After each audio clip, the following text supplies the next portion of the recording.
Kita bersyukur kepada Allah dengan mengucapkan Alhamdulillahi Rabbil Alamin. Berselawat kepada Rasulullah dengan mengucapkan Allahumma salli ala Sayyidina Muhammad wa ala ali Sayyidina Muhammad. Allahumma salli wa sallim wa barik alaih. Yang sama-sama kita hormati Bapak Ketua beserta seluruh pengurus Masjid Al-Qalam, hadirin hadirat, muslimin muslimat, alim ulama, cerdik pandai, tokoh masyarakat. InsyaAllah kita semua dimuliakan Allah Subhanahu wa ta'ala. Amin ya rabbal alamin. Judul kita subuh ini sebagaimana tertulis, untuk apa kita hidup. Itulah agaknya yang dibicarakan ibu-ibu di atas sampai ribut betul. Untuk apa kita ini hidup? Pertanyaan ini tidak bisa dijawab oleh akal manusia. Makanya Sokrates, seorang filosof dulu Yunani, berkata, untuk menjawab mengapa kita hidup, perlu hidup 500 tahun lamanya. Tak cukup umur. Mau pikir, untuk apa kita hidup?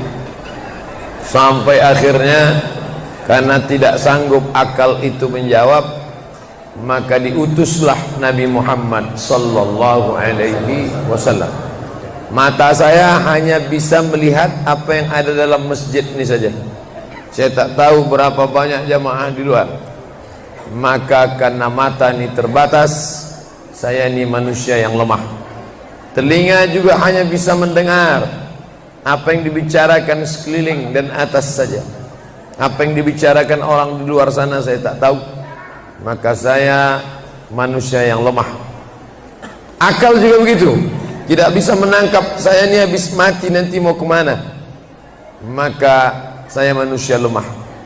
Allah Maha tahu, maka dia kirimlah salah satu makhluknya ingin menjelaskan kau untuk apa, sedang di mana dan akan kemana. Dan makhluk itu bernama Nabi Muhammad sallallahu alaihi wasallam. Untuk apa hidup? Langsung dijawab, wa ma khalaqtul jinna wal insa illa liya'budun. Tidak ada makhluk yang kuciptakan, baik jin maupun manusia, kecuali untuk beribadah. Cara beribadahnya bagaimana? Langsung dijawab, wa ma arsalnaka illa rahmatan lil alamin. Bagaimana cara perbuatannya? Langsung dijawab, laqad kana lakum fi rasulillahi uswatun hasanah. Maka Al-Quran itu menjawab pertanyaan-pertanyaan. Yas'alunaka 'anil mahid, mereka bertanya kepadamu tentang perempuan haid. Qul huwa adza, katakan itu kotor, tidak baik. Yas'alunaka 'anil yatama, mereka bertanya kepadamu tentang anak yatim. Yas'alunaka 'anil khamri wal maisir, mereka bertanya kepadamu tentang khamar dan judi. Yas'alunaka madza yunfiqun, mereka bertanya kepadamu apa yang mesti mereka sedekahkan. Yas'alunaka 'anil ruh, mereka bertanya kepadamu tentang ruh. Qulir ruhu min amri rabbi, katakan ruh urusan Allah Subhanahu wa ta'ala. Wa ma utitum minal ilmi illa qalila, tidaklah kamu diberi pengetahuan tentang itu melainkan hanya sedikit saja. Jadi Al-Quran menjawab berbagai pertanyaan yang tak dapat dijawab oleh survei, tak dapat dijawab oleh lembaga penelitian riset. Dia menjawab apa yang tak bisa dijawab akal manusia. Pepatah Melayu berkata, kalau galah panjang sejengkal, jangan laut hendak diduga. Galah artinya bambu. Orang kalau naik rakit, bambu mesti ditanamkan ke dalam sungai. Kalau panjangnya cuma sejengkal, jangan laut hendak diduga. Itulah orang yang terlalu memaksakan akalnya, akhirnya ngomong sendiri dan senyum sendiri. Akhir puncak daripada akal adalah ngomong sendiri, senyum sendiri. Angkot lewat pun dia senyum. Na'udzubillah. Oleh sebab itu kita yang sangat rendah, hina ini mengaku lemah. Aku berserah kepada Engkau ya Allah, Berserah itu bahasa Arabnya istislam.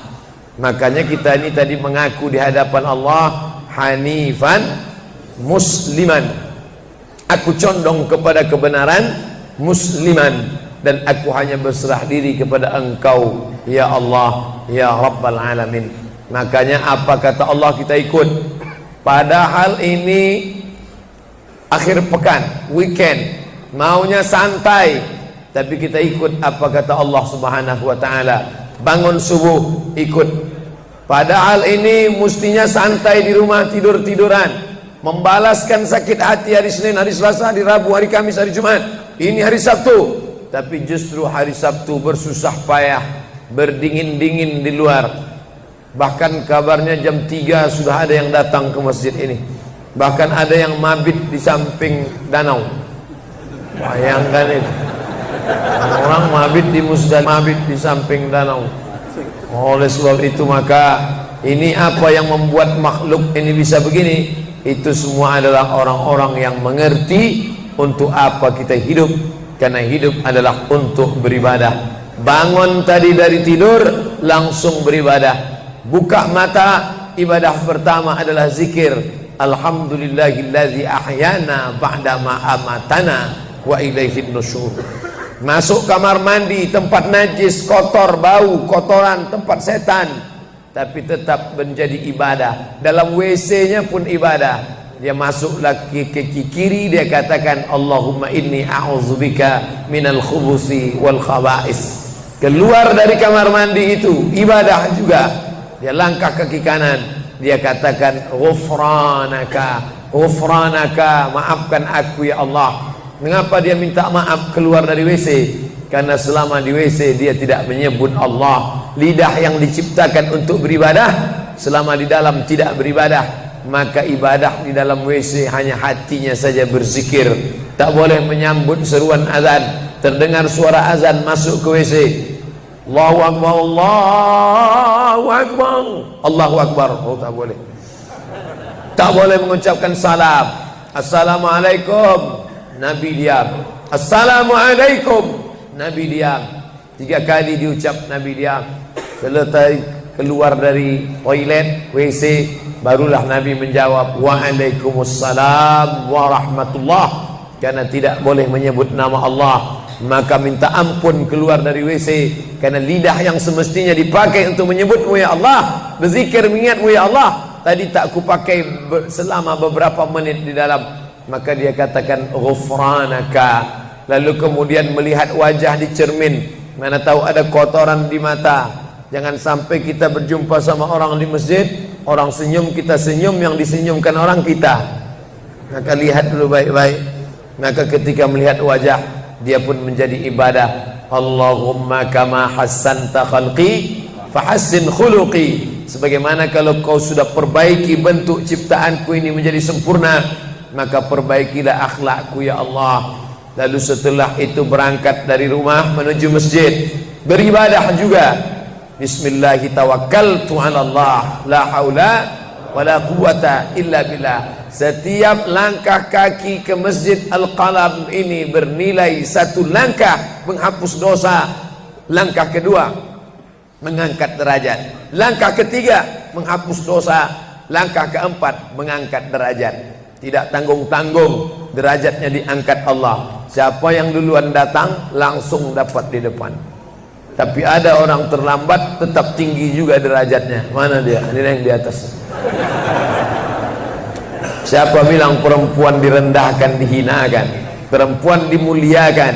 Mana contoh perempuan dimuliakan? Kalau mau tahu, datanglah ke Masjid Al-Qalam. Perempuan dimuliakan. Bapak Ibu yang dimuliakan Allah, masuk ke dalam masjid, langkah kaki kanan, Allahumma inni as'aluka min fadlik. Itu doa nanti keluar. Tapi ketika akan masuk, apa doanya? Allahumma ya Allah, iftahli, bukakan untukku abwaba rahmatik, pintu rahmatmu, bernilai ibadah. Duduk berzikir, jangan ngobrol, jangan cerita. Foto Pak Ustaz, sikit-sikit boleh. Lalu kemudian selama itu tertulis tadi di atas. Itulah hebatnya Masuk ke Masjid Al-Qalam tidak hanya mendengar ceramah, dapat pengajian. Ketika saya masuk tadi, dengar suara azan, ada tulisan hadis riwayat Al-Bukhari. Siapa yang mendengar seruan azan lalu menyambut seperti bunyi yang diucapkan muazzin, kecuali pada hayya 'alas shalah, hayya 'alal falah, dia baca la haula wala quwata illa billah, ditutup dengan doa wasilah. Allahumma rabb hadhihi ad-da'wati tammah wassalatil qa'imah, dimintakan untuk Nabi Muhammad, ati sayyidina Muhammadanil wasilah wal fadilah wasyarafa wad darajatal aliyatar rafi'ah. Yang kelima, wa ba'athullahumma maqaman mahmuda alladzi wa'adtah innaka la tukhliful mi'ad. Maka kata Nabi, halat laku syafaati yaumal qiyamah, layaklah dia mendapat syafaatku hari kiamat. Makanya selama duduk di depan tadi tak ada satupun yang ngobrol, semuanya menyambut seruan azan. Allahu Akbar, Allahu Akbar, Allahu Akbar, Allahu Akbar. Ada kawan sebelah ngajak ngobrol, gimana bro program mancing kita? Allahu Akbar, Allahu Akbar. Nah, cerita tak tentu arah. Ini kita sedang beribadah kepada Allah Subhanahu wa ta'ala. Lalu kemudian selesai azan, salat sunat yang balasan pahalanya khairum minad dunya wa ma fiha, lebih baik daripada dunia dan seisinya. Apa itu? Qabliyah subuh. Sampai-sampai andai terlambat qabliyah subuh, tetap boleh dilaksanakan setelah subuh. Habis salat subuh barulah dilaksanakan qabliyah subuh. Tapi kalau sudah sama-sama ngaji, tapi kalau nanti pulang kampung, justru sekarang orang di kota ngaji, di kampung tidak ngaji. Zaman dulu di kampung ngaji, di kota tidak ngaji. Sekarang dunia sudah mau kiamat. Di kampung orang ngaji, di kampung orang tidak ngaji. Kenapa? Parabola masuk desa.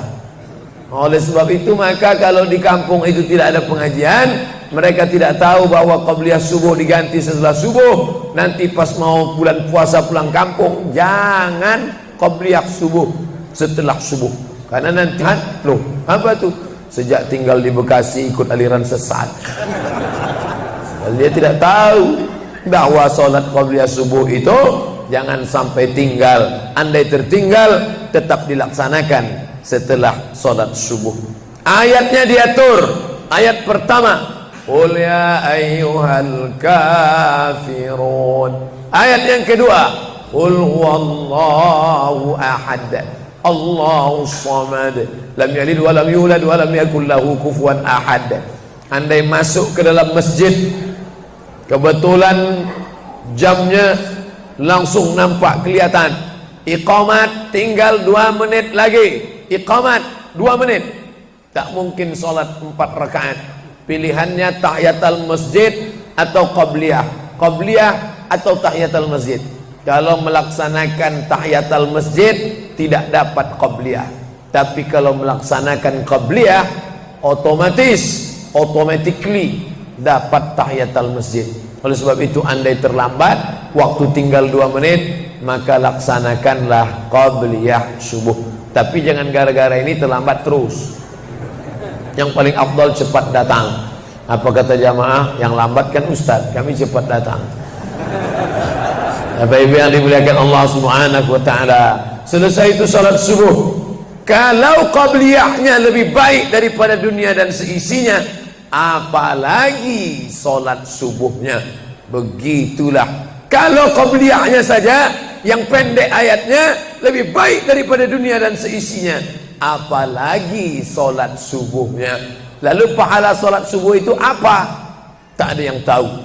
Makanya kata Nabi, lau ya'lamuna ma fil atamati was subhi, andai mereka tahu pahala salat subuh berjamaah, la atauhuma habwan, mereka akan datang ke Masjid Al-Qalam walaupun merangkak, habwan, lumpuh, sakit kakinya, dia akan datang.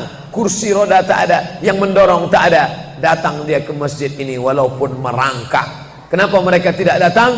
Karena mereka tidak tahu. Kenapa mereka tidak tahu?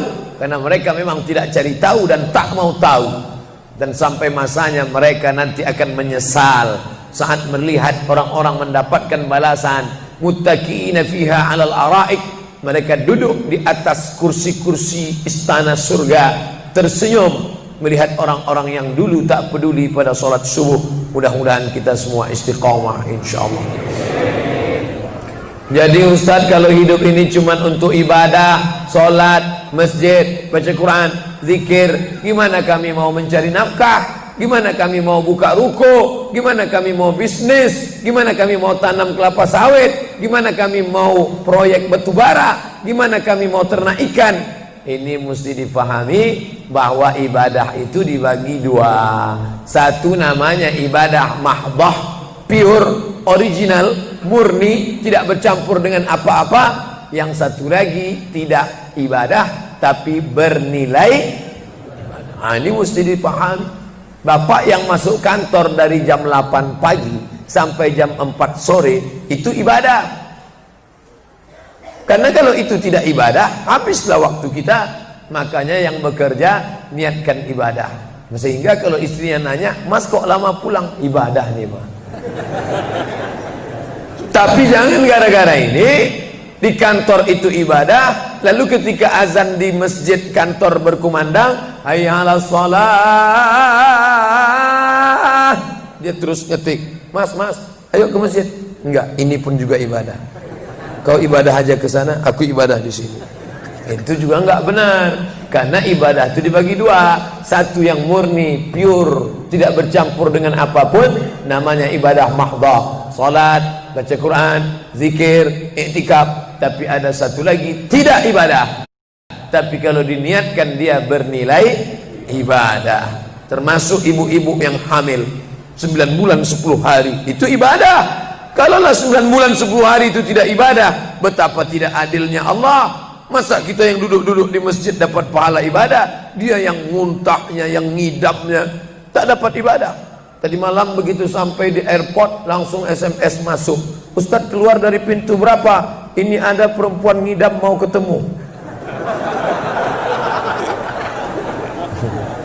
Saya keluar dari pintu 4, kami sudah standby di pintu 4. Lantai berapa? Lantai paling atas. Oke. Sampai di sana lihat perempuan tidak pakai jilbab, pakai celana jeans. Saya udah mau marah. Ini kenapa? "Mohon maaf Pak Ustadz, non muslim." Astagfirullah. Rupanya non muslim hamil ngidam mau jumpa Ustadz Somad. Mudah-mudahan anaknya jadi anak soleh. Biasa. Allahu Akbar. Bernilai ibadah. Lalu yang dapat pahala dari itu siapa? Dari mana ibu-ibu hamil muda itu tahu saya, kenal saya di mana? Padahal dia dari Jawa, saya dari Sumatera. Ternyata ada orang beribadah yang tidak kita sangka ibadah. Tidak ada rukun, tidak ada syarat, tidak ada wajib, tidak ada sunat, tidak ada makruh, tidak ada mubah. Apa ibadahnya? Ya ini, merekam ceramah ini. Merekam ceramah ini ibadah. Memoto itu ibadah. Bayangkan resiko tukang foto. Saya sampai sekarang tukang foto itu resikonya nanti setelah tua matanya gini.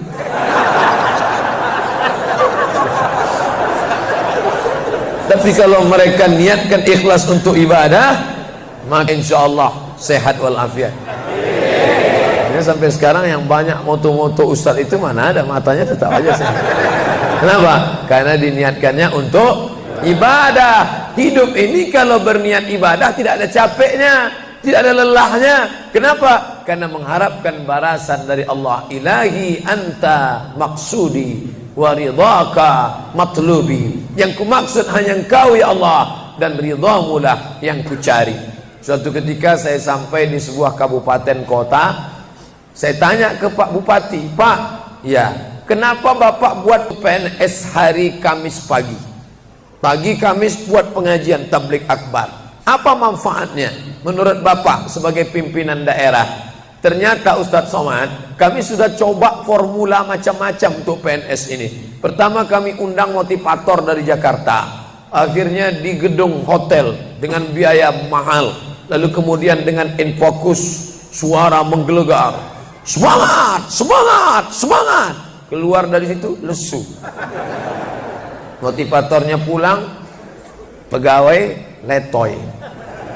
Akhirnya kami buat undang tentara dengan bapak polisi, baris berbaris, siap, siap. Pak polisi pulang, nggak siap lagi. Ternyata yang disentuh paling mantap bukan fisiknya, bukan matanya, bukan pakai infocus, bukan pakai suara menggelegar, tapi yang disentuh adalah hati. Dan satu yang bisa menyentuh hati itu adalah agama. Itulah makanya ibu bapak coba nanti kalau mau buat praktek, buat satu kotak, buat satu lagi kotak, ada 2 kotak. Kotak ini buat voucher, namanya sumbangan. Kotak ini buat juga voucher, tulisannya sodakoh. Lihat mana yang paling banyak diambil umat Islam, sumbangan apa sodakoh? Sodakoh, padahal nilainya sama. Sumbangan 100.000, sodakoh 100.000. Bapak ibu silakan ambil untuk anak yatim fakir miskin kita. Pasti voucher yang paling banyak diambil adalah sodakoh. Kenapa? Karena mereka menganggap sumbangan tak ada pahalanya, karena bukan bahasa Arab. Apa dia? Sumbangan. Enggak ada dalam Quran. Ya ayyuhalladzina amanu, sumbangan. Yang ada adalah sodakoh. Innamas sadaqatu lil fuqara wal masakin wal amilina 'alaiha wal muallafati qulubuhum wa fir riqab wal gharimin wa fi sabilillah wa ibnis sabil. Itulah mengapa yang disentuh itu bukan nalar otaknya, tapi yang disentuh itu adalah hatinya. Ala fil jasadi mudghah, ketahuilah dalam jasad itu ada segumpal. Idza salahat salahal jasadu kulluh, kalau yang segumpal itu baik maka yang lain ikut menjadi baik. Wa idza fasadat fasadal jasadu kulluh, kalau yang segumpal itu rusak, jahat, kotor, hitam, gelap, maka yang lain ikut menjadi rusak. Ala wahyal qalb, hati. Jagalah hati. Itu yang selalu dipesankan Ustadz kita Agim, jagalah hati. Jangan kau terserahlah. Bapak Ibu yang dimuliakan Allah, salah satu yang merusak manusia sekuler, membagi 2. Di masjid ibadah, di kantor tidak ibadah, fatal. Di masjid dianggap ibadah. Jangan heran kalau ada orang di masjid khusyuk, takut nengok ke atas, melihat hanya tempat sujud saja. Allahu Akbar, tidak mau lihat ke atas. Kenapa? Dia khusyuk. Tapi di kantor dia lebih setan daripada setan. Kenapa? Berasal dari pemahaman yang salah. Karena dia sudah bagi 2. Di masjid ibadah, di kantor tidak ibadah. Bahkan yang lebih fatal, yang kotor-kotor di kantor bisa dibersihkan di masjid. Kotor. Akhirnya untuk membersihkannya pergi dia ke masjid. Laundry yang paling besar Masjidil Haram. Sampai di sana nangis di pintu Ka'bah. Ya Allah, dah selesai bersih. Enak aja. Bukan begitu ajaran Islam. Labbaik Allahumma labbaik, labbaik Allahumma labbaik. Apa kata malaikat? La labbaik wala sa'daik. Kau tidak dapat panggilan, kau tak dapat kebahagiaan, kau tak dapat haji mabrur, kau tak dapat surga. Zaduka haram, karena kau berangkat dengan uang haram. Oleh sebab itu pemahaman Islam mesti utuh. Semua adalah ibadah. Kalaulah gerak tidak ibadah, betapa menyakitkannya bapak-bapak polisi di jalan raya kena panas terik, padahal dia tidak ada penutup kepala di atas, berkeringat berpeluh. Mereka tetap merasakan itu sebagai ibadah. Tentara yang membela negara, angkatan laut di perbatasan sana, datang kapal-kapal perompak dari Thailand ingin mengambil ikan kita, tenggelamkan. Itu kalau tidak nilai ibadah, dia takut. Jangan-jangan sebelum kita tenggelamkan, kita duluan ditembaknya. Maka itu mesti ada nilai ibadah di dalamnya. Itulah yang membangkitkan semangat jihad. Jamaah bertanya, Ustadz kemarin dari Jambi, terus kemudian terbang ke Miri, besok baru pulang ke Pekanbaru. Apa Ustadz? Saya lihat Ustadz dari tadi mengantuk saja. Iyalah, sampai tadi malam ke hotel jam 12, baru tidur jam 1 karena ada yang mau ditulis. Jam 3.30 sudah bangun ceramah. Tapi begitu berjumpa dengan jamaah orang ramai, bangkit semangat. Habis ceramah ini tanya jawab, semangat lagi. Habis itu baru lesu. Dan tidurnya itu pun ibadah. Bayangkan tidurnya itu ibadah. Itulah mengapa banyak orang pengajian sambil oh, ustadz menyindir ya? Tidak. Saya termasuk ustadz yang tidak pandai menyindir. Saya termasuk ustadz kalau dipesan request untuk menyindir saya tidak pandai. Kenapa? Karena saya pernah menyindir orang. Ustadz, tolong ustadz sindirkan. Ini ada jamaah yang sudah sedekah tapi mengambil uangnya kembali. Siapa yang bersedekah mengambil uangnya kembali, kal kalbil ladzi ya'udu ila qaihi, sama seperti anjing yang menjilat muntahnya kembali. Selesai pengajian, mohon maaf Pak Ustaz, yang disindir nggak datang. Oleh sebab itu tak ada gunanya sindir menyindir. Kalau mau to the point, mana orangnya face to face, langsung saja tembak 12 pas, gol. Bapak Ibu yang dimuliakan Allah, maka mesti dipahami dengan benar. Di Masjidil Haram ibadah, di rumah pun kau ibadah. Istri yang dari mulai pagi memasakkan suami, dibantu oleh pembantu membuatkan minuman, membesarkan anak, menyusukan anak 2 tahun lamanya, melahirkan, meregang nyawa ibu melahirkan anak, ibadah. Makanya kalau dia meninggal dunia saat melahirkan, matinya mati syahid. Saking senangnya suaminya mendapatkan seorang istri yang syahid, tak menangis dia. Begitu tegarnya bapak, tidak meneteskan air mata. Tidak Pak Ustaz, aku melepas seorang syahid, 3 syahid lagi siap menanti. Peace, damai. Biasanya ibu-ibu kalau bawa cerita ini, kalau gini pulang aja lah kita kan. Nah, bercanda, serius sekali.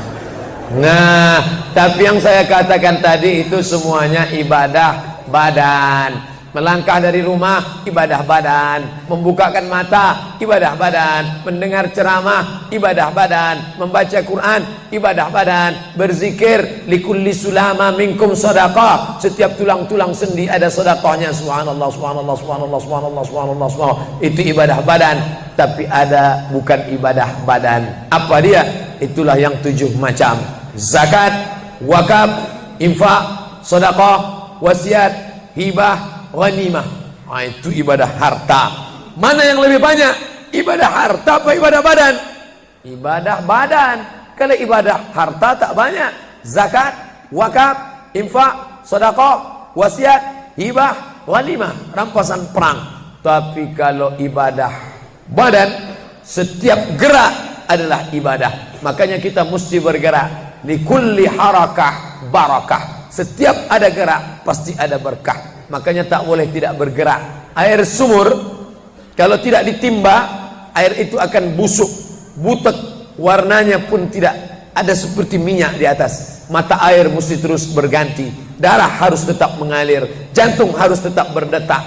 Makanya jangan pernah kosong dari aktivitas. Fa iza farata fansab. Selesai dari satu ibadah, pindah ibadah lain. Selesai ibadah tegak, pindah ibadah ruku. Habis ibadah ruku, pindah ibadah tegak. Habis ibadah tegak, pindah ibadah sujud. Habis ibadah sujud, pindah antara 2 sujud. Selesai sudah salat, lalu kemudian puasa. Selesai puasa, lalu kemudian berzakat. Selesai zakat, lalu kemudian mengitari Ka'bah. Subhanallah walhamdulillah wa la ilaha illallah wallahu akbar. Selesai itu melontar jumrah. Selesai itu menggunting rambut. Selesai itu berzikir. Tidak pernah kosong. Sampai kapan? Sampai malaikat maut mencabut nyawa dan ucapan terakhir yang keluar dari mulut adalah la ilaha illallah. Itulah jawaban tentang pertanyaan untuk apa kita hidup di dunia.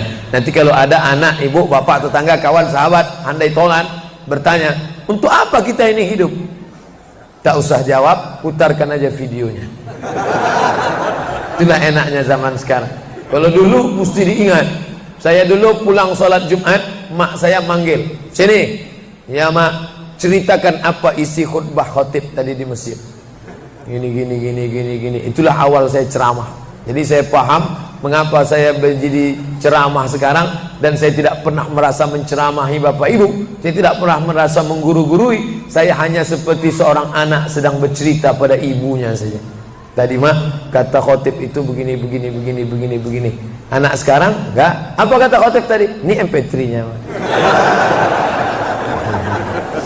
Bapak Ibu yang dimuliakan Allah Subhanahu wa taala, ibu yang mendidik anak-anak ibu ibadahnya luar biasa. Itulah mengapa ibu lebih tinggi derajatnya daripada laki-laki. Ilzam rijlaiha, kau urus tapak kakinya, fatammal jannah, kau dapati surga di sana. Di bawah tapak kakinya surga, al jannatu surga, tahta di bawah aqdam kaki al ummahat, ibu-ibu. Kenapa begitu? Karena ibadah dia yang luar biasa, tidak bisa dilakukan oleh laki-laki. Salat kita bisa, puasa kita bisa, tawaf kita bisa, sa'i kita bisa, melontar jumrah kita bisa, tahallul kita bisa.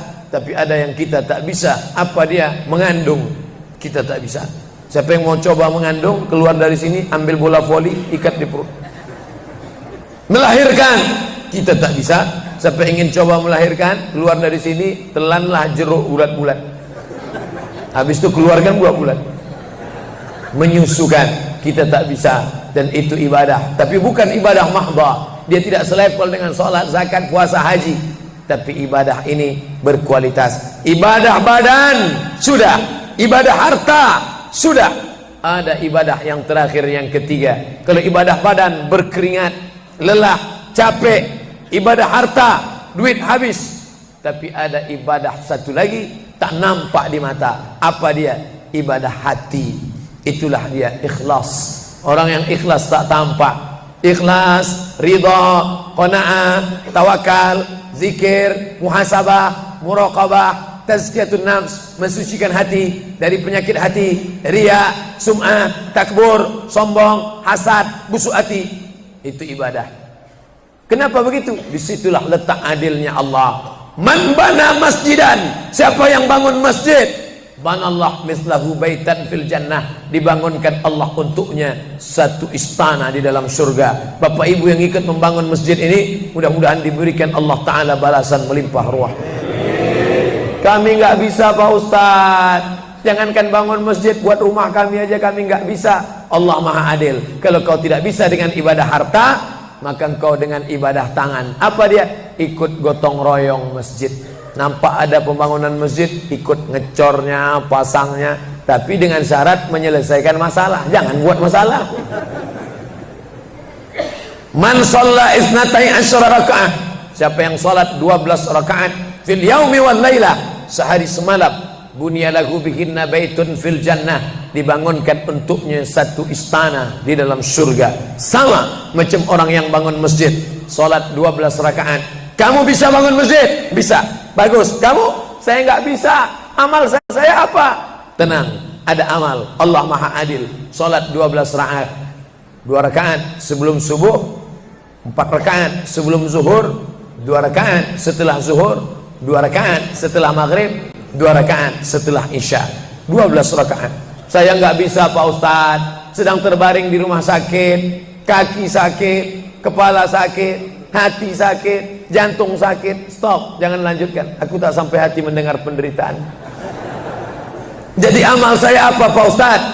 Ada satu amalmu. Apa dia? Ridha, menerima takdir Allah Subhanahu wa ta'ala.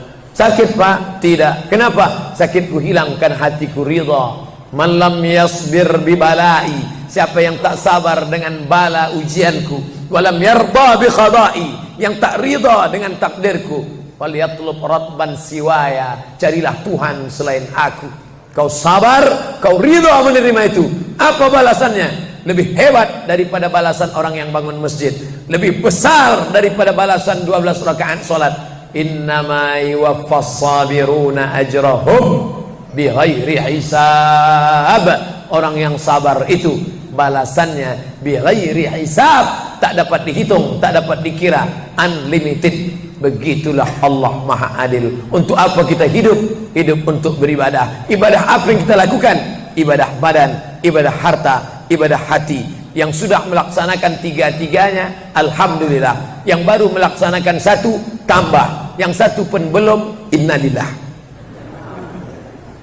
Masjid ini besar. Kadang kita bangga masjid besar, rupanya APBN, anggaran pendapatan belanja negara. Bangga kita masjid megah, rupanya APBD, anggaran pendapatan belanja daerah. patutlah masjidnya di tengah hutan, karena di situ tanah yang murah. Akhirnya pemukiman masyarakat jauh, masjid di tengah jalan, masjid di tengah perjalanan luar kota, jauh dari pemukiman masyarakat. Masuk kita ke dalam, tai kambing yang ada di dalam. Tapi masjid ini megah, mewah, 2 lantai, lengkap dengan kubah yang besar. Ini swadaya masyarakat. Saya tahu ini dari mana? Jamaahnya cerita, kalau tidak mana saya tahu. Ini masjid ini asli swadaya Pak Ustaz. Lama membangunnya Pak? Enggak lama, sebentar saja. Sebentar saja, sekejap langsung terkumpul 7,6 miliar uang. 7,6 M. Itu kalau dibelikan cendol berenang gitu. Bayangkan itu. Bisa terkumpul masyarakat. Padahal ibadah yang paling berat, ibadah harta inilah. Banyak orang kalau diajak iktikaf, banyak. Ayo kita iktikaf, ramai. Ayo kita zikir ke Az-Zikra, ramai. Jangan lupa besok zikir ke Az-Zikra hari Ahad pertama, sekaligus acara live Damai Indonesiaku TV One bersama Ustadz Abdul Somad LCM. Tapi ada ibadah yang berat. Apa dia? Ibadah harta. Banyak orang ketika diajak muhasabah zikir malam, ya Allah, banyak dosa kami ya Allah, tapi dia susah menangis, meneteskan air mata. Tapi begitu lewat kota infak, memang menangis. Tak sampai hati melihat Bung Karno keluar dari dompet. Lewat kotak sodako infak, lama membuka dompet mencari Patimura. Nauzubillah. Mudah-mudahan kita tak termasuk golongan yang bakhil ini. Kenapa? Karena setan selalu asyaitan, setan ya'idukumul faqra, membisikkan kepakiran. Jangan beri, jangan beri, jangan beri, nanti kau susah, nanti anak kau tak makan, nanti kau dikeluarkan kerja kau makan apa, nanti kau mau beli rumah, nanti kau mau beli tanah, nanti kau mau beli mobil, nanti kau mau beli cincin, nanti kau mau beli kamera, nanti kau mau ganti HP, uangmu tak ada. Setan selalu berbisik-bisik. Lawan setan itu.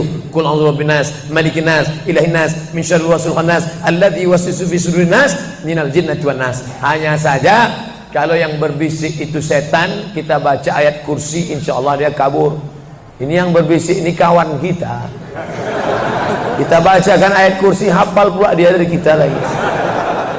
Tapi tak apa-apa, tetap aja bacakan. Allahu la ilaha illa huwal hayyul qayyum, la ta'khudhuhu sinatun wa la naum. Hembuskan ke wajahnya.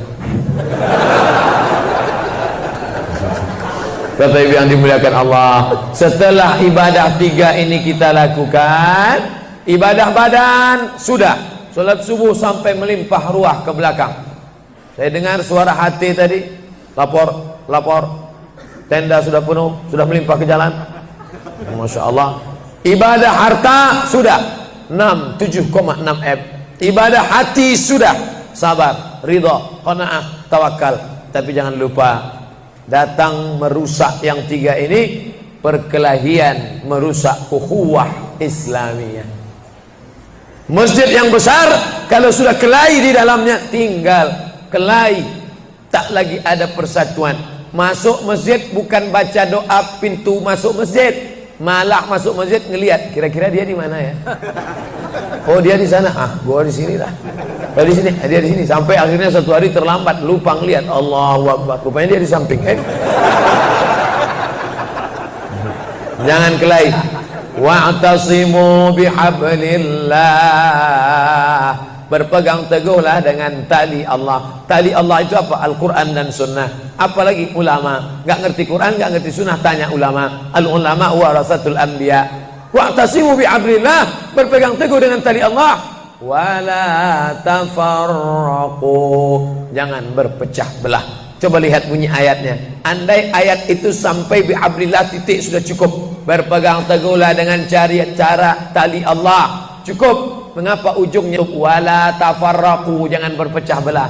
Karena banyak orang yang sudah baca Quran, sudah sholat, sudah puasa sunat, tapi hatinya pecah bercabang.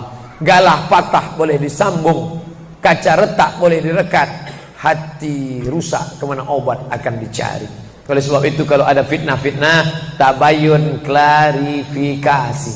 Jangan suudzon. Ijtanibu katsiran minaz-zan. Kepengurusan masyarakat, jamaah, sayang kebersamaan rusak. Gara-gara apa? Gara-gara nila setitik rusak susu sebelanga. Gara-gara api di dalam sekam, ada kulit padi bertimbun, di dalamnya itu ada setitik api, tiba-tiba api menyala, akhirnya semua menjadi abu, dan abu dihembus angin, tak berkesan sama sekali. Hilang 3 ibadah. Ibadah badan hilang, ibadah harta hilang, ibadah hati hilang. Gara-gara apa? Berkelahi. Ingat, setan tak pernah berhenti. Inna syaitan, setan ya isa an ya'budahul musallun. Setan kalau sudah melihat orang sholat, dia tidak lagi goda mereka untuk menyembah, sembahlah aku, sembahlah aku, sembahlah aku, sembahlah aku. Tidak. Tapi apa yang dia lakukan? Walakin fit tahrish, menanamkan permusuhan ke dalam hati orang yang sholat. Maka jaga ini, jangan kita bertengkar gara-gara masalah khilafiyah. Saya kalau jadi imam di masjid dekat rumah saya jadi imam, saya baca kunut. Dan imam-imam dekat rumah saya itu saya pesan harus baca kunut, karena saya berpegang mazhab Syafi'i. Tapi ketika sholat di Masjid Al-Qalam, saya tidak tahu jamaah di sini pakai kunut apa tidak. Saya tidak ingin merusak kebiasaan mereka. Mana tahu mereka ikut mazhab Hambali, mana tahu mereka Muhammadiyah, saya tidak tahu. Maka ketika diminta jadi imam, Ustaz jadi imam, patuh. Saya tak mau merusak, biarlah imam tetap saja. Rupanya imam di Masjid Al-Qalam tidak baca kunut, ya saya tetap ikut sholat. Apakah perlu saya ulang sholat saya? Tidak. Sholat saya sah, karena apapun ormasmu, apapun mazhabmu, mau NU, mau Muhammadiyah, mau Perti, mau Persis, mau Al-Irsyad, mau Jamaah Tabligh, mau FPI, mau mazhab Hanafi, mazhab Maliki, mazhab Syafi'i, mazhab Hambali, semuanya sepakat sholat subuh itu wajib. Jadi yang wajib aja kita laksanakan. Adapun perbedaan teknisnya, yang satu pakai usolli, yang satu nggak pakai usolli, yang satu ngangkat tangannya ke telinga, yang satu ngangkat tangannya ke bahu, yang satu bismillahnya jahar, yang satu bismillahnya sir, yang satu ayatnya panjang, yang satu ayatnya pendek, yang satu pas mau turun sujud tangan duluan, yang satu lutut duluan, yang satu duduknya tapak kakinya duduk di tapak kaki kiri, yang satu duduknya langsung pantatnya ke lantai, yang satu telunjuknya ngangkat sekali, yang satu berkali-kali. Itu masalah teknis simple sederhana. Ada masalah yang lebih besar. Apa masalah kita yang lebih besar? Membeli tanah baru untuk buat sekolah Islam, membeli tanah baru, ruko baru untuk buat apa? 212 mat, kita mat, orang Islam belanja di warung Islam. Alangkah indahnya, selesai acara sholat subuh bersama, pengajian bersama, selesai itu belanja beras minyak goreng bersama, serbu,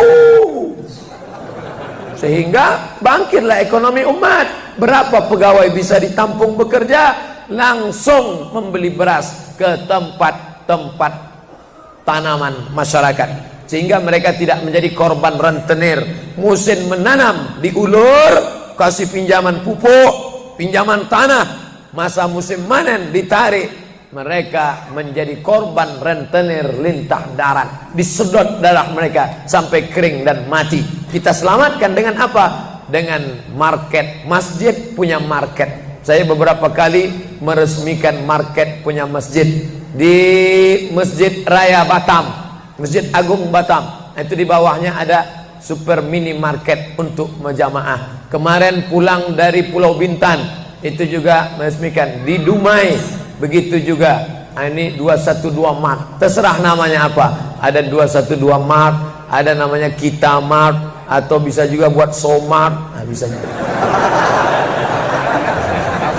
Bapak Ibu yang dimuliakan Allah Subhanahu wa taala, maka visi misi kita ke depan, jauh melihat ke depan. Kami harus punya pusat perbelanjaan komunitas muslim, kami harus punya komplek perumahan muslim.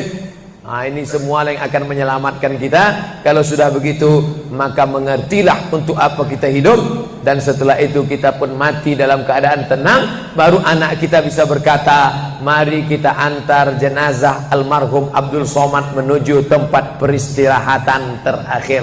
Karena memang benar-benar istirahat. Tapi berapa banyak orang tidak istirahat? Karena amal badan tak ada, amal harta tak ada, amal hati tak ada, tak pernah memikirkan masjid, tak pernah memikirkan umat, tak pernah memikirkan belanja umat, tak pernah memikirkan pendidikan anak-anak umat. Akhirnya mati yang layak untuk dia. Mari kita antar dia menuju azab pertama, akan menyusul azab-azab berikutnya. Nauzubillah. Itulah yang dapat saya sampaikan subuh ini, lebih kurang 50 menit.